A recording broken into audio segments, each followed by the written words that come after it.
You're listening to an African Elements top news story for June 26, 2025. Please visit our website at africanelements.org for more daily news. Religious freedom in prison, the Dreadlock Case. The Supreme Court has agreed to hear a significant case involving religious freedom for incarcerated individuals. This case centers on Damon Landor, a devout Rastafarian man whose dreadlocks were forcibly cut by Louisiana prison guards in 2020. For Rastafarians, dreadlocks are a deeply spiritual symbol, representing a religious vow known as the Nazirite vow. This vow, rooted in biblical tradition, signifies a commitment to God and a separation from worldly ways, often including the practice of not cutting one's hair. Landor had honored this vow for nearly 2 decades, allowing his hair to grow to his knees. Despite carrying a copy of a 2017 appeals court ruling that permitted prisoners to have dreadlocks, guards ignored this crucial document. They handcuffed Landor to a chair and forcibly shaved his head. This traumatic incident occurred just weeks before Landor was scheduled for release from his 5-month sentence for a drug conviction. The act was not only a physical violation but also a profound spiritual assault on his identity and faith. After his release, Landor filed a lawsuit under the Religious Land Use and Institutionalized Persons Act. This federal civil rights law, enacted in 2000, protects the religious freedom of individuals in institutionalized settings, including prisons. RLUIPA prohibits governments from placing substantial burdens on the religious exercise of institutionalized persons unless there is a compelling governmental interest, and the burden is the least restrictive means of achieving that interest. However, lower courts dismissed Landor's case. They ruled that federal law does not allow individuals to pursue monetary damages against prison officials for alleged violations of RLUIPA. The Fifth Circuit Court of Appeals, in particular, invoked the spending clause of the U.S. Constitution to argue that Landor lacked a cause of action to sue for damages. This legal argument suggests that because states receive federal funds, they are not automatically subject to all federal lawsuits for damages unless the law explicitly allows it. One lower court even acknowledged that Landor was the victim of a grave legal wrong, but still ruled against him, stating they were bound by past rulings. The central question for the Supreme Court is whether federal protections for religious practice permit Landor to sue prison officials for money damages. Louisiana's Attorney General and lower court judges have condemned what happened to Landor, agreeing that it was wrong. However, they argue against allowing monetary damages, citing potential unintended consequences, such as difficulties in hiring jail and prison workers. Conversely, Landor's attorneys and the Trump administration have urged the Supreme Court to allow the case to proceed. They argue that it is often damages or nothing when it comes to seeking justice for religious rights violations in prison. This phrase highlights a critical point. Without the ability to sue for monetary damages, victims of religious freedom violations in institutional settings may have no effective recourse. The Department of Justice agreed, stating that the issue is undeniably important and recurs with some frequency. This case could set a vital precedent for how religious freedom is enforced for incarcerated individuals across the nation. The legal landscape surrounding religious freedom is complex, involving several key federal laws. The Religious Freedom Restoration Act and RLUIPA both aim to protect religious exercise from government burdens.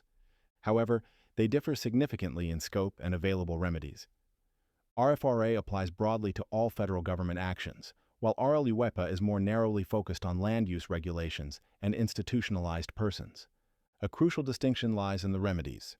RFRA allows for monetary damages against government officials, whereas RLUIPA generally does not, limiting relief to injunctive or declaratory actions. Landor's attorneys have argued that the Supreme Court's 2020 ruling, which allowed Muslim men to sue the FBI for damages under RFRA after being added to a no-fly list, should guide justices in this case. This argument underscores the desire for consistency in how religious freedom violations are remedied across different federal statutes. The outcome of Landor's case could clarify whether RLUIPA can also be interpreted to allow for monetary damages. This would strengthen its enforcement power for incarcerated individuals. Other courts have ruled on similar cases involving religious hair practices in prisons, with varying outcomes often depending on specific facts and perceived security concerns.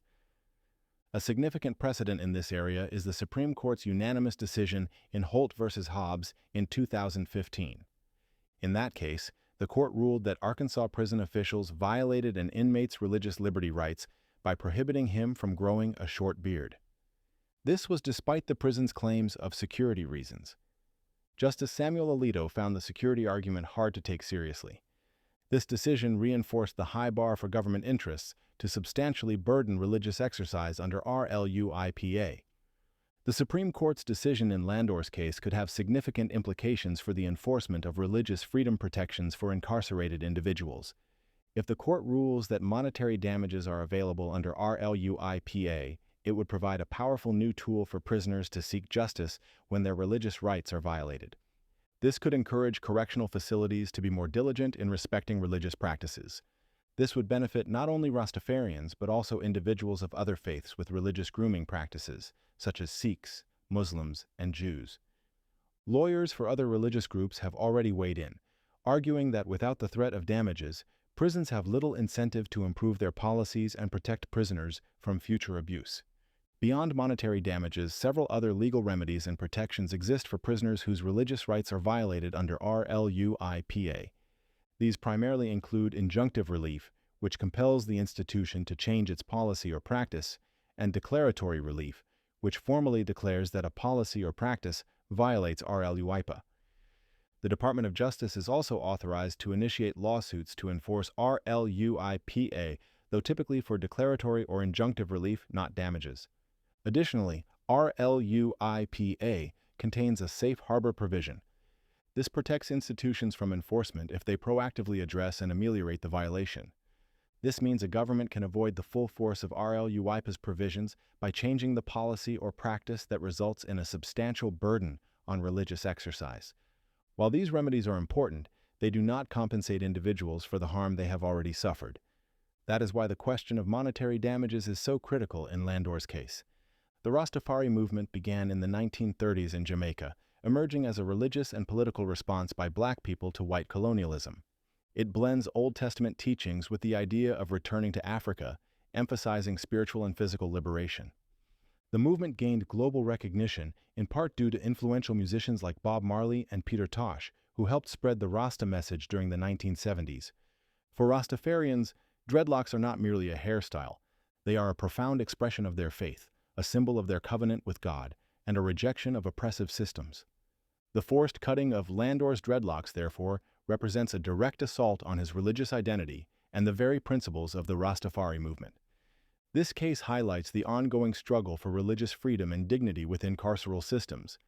This is especially true for Black and diaspora communities whose spiritual practices may be misunderstood or disrespected. The Supreme Court will hear Landor's appeal during its next term, which begins in October and runs through June of 2026. The decision will be closely watched by civil rights advocates, religious freedom organizations, and incarcerated individuals across the country. It has the potential to reshape the legal landscape for religious protections in prisons. It will determine whether individuals like Damon Landor can truly seek meaningful redress for profound violations of their most sacred beliefs. The outcome will send a clear message about the value placed on religious freedom, even for those behind bars. It will also indicate whether the legal system is prepared to provide effective remedies when these fundamental rights are trampled upon. The case is a stark reminder of the importance of vigilance in protecting the rights of all people, especially those most vulnerable to state power. Copyright African Elements.